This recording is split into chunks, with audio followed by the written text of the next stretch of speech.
Isang malaking opportunity ang kailangan maganda. Tara, samahan niyo ako mag-practice. Gamit ang DJI Action 5 Pro. Nilagay na nga natin to sa ating helmet. At tinesting kasi first time natin siyang gagamitin. Let's go! Punta na tayo ng court. Gamit nga pala nating bike ang ating Yamaha XSR 900. Pansin nga dito sa video na na-off ang Action 5 Pro. Kaya hindi na-record ang pagpinsa. Hindi ka nag-aaya ha. Testing out the DJI Pro. Susunod sponsor na yan. Papi. Eh, masigip Choy, para sa akin yan. Nag-pray na nga kami bago magsimula ang practice. Nag-warm up at sabay pinaspray pa kami ng coach. Para makabalik sa aming mga kondisyon. At nag-basic drills na nga kami. Kabady ko nga pala si Peter. Kaya pa?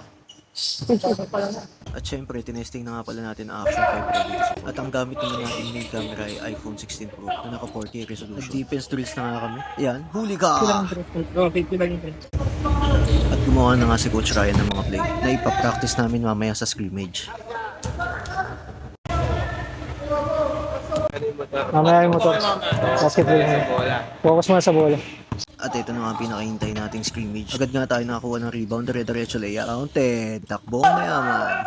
Ito naman, nice pass sana kay Peter, kaya lang nahuli siya ni Bien. Sayang, nice D para kay Panoy. Ito na nga Tom Gomez na libre tumira ng 3. Tuloy natin sa part 2.